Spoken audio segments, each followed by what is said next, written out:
Adonis and Aphrodite, a classic tale from Greek mythology that touches on themes of love, lust and rejection.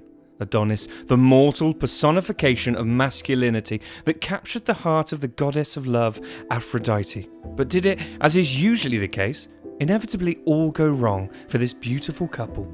Let's find out together right now. It is said that Adonis was born of the illicit union between King Thais of Smyrna and his daughter Myrrha, urged on by Aphrodite herself, the goddess of beauty, love and sexual desire, who had been offended when King Thais forgot to make a sacrifice for her. Myrrha had made amorous advances towards her father, but he was successfully keeping her away. One night, she managed to lure her father out into the open, and there, under cover of darkness, she laid with him. As dawn broke, Thais discovered to his utter disgust the deception of his daughter, and with sword in hand chased her into the wild, wanting to punish her for her audacity. Sensing Myrrha's necessity, Aphrodite transformed her into a tree, the myrrh tree. Still in anger, Thais shot an arrow into the tree trunk, splitting it wide open, and it was from there that Adonis was born, the child of an awful union between a father and his daughter. Baby Adonis was adorable beyond words, and since there was no one to look after him, Aphrodite took him under her wing. So obsessed was she with him that she began neglecting her duties as a goddess. As a remedial measure, she sent the child to be looked after by Persephone, the queen of the dead in the underworld. It was also a move to keep him away from interfering eyes. However, Persephone too fell dearly in love with Adonis and refused to give him up when Aphrodite came for him.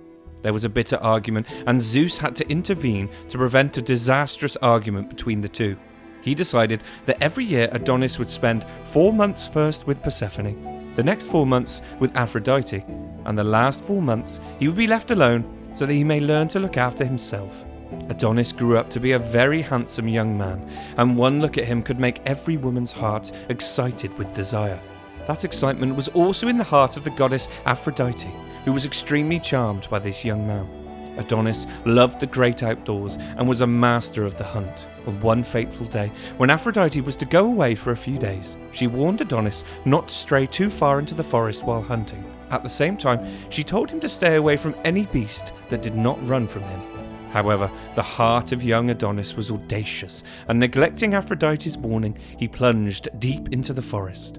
There he came upon a wild boar, and no matter how much he tried, he could not scare it away.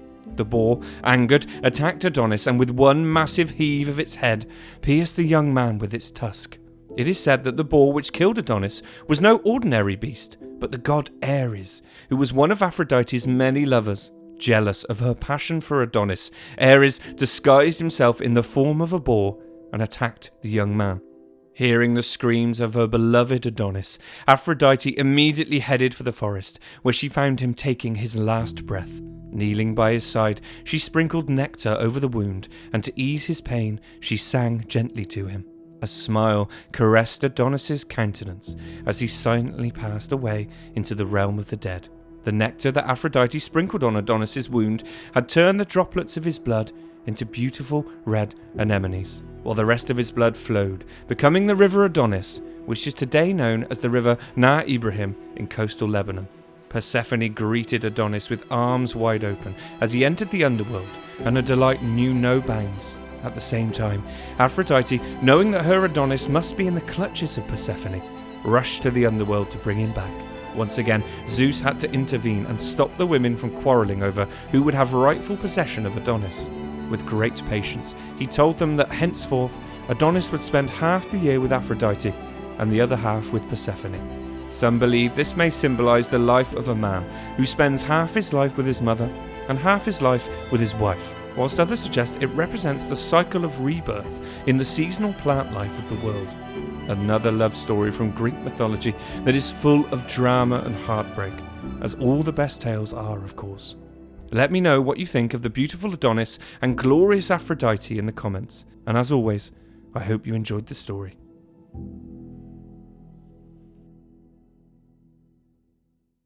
Hey guys, thanks for watching.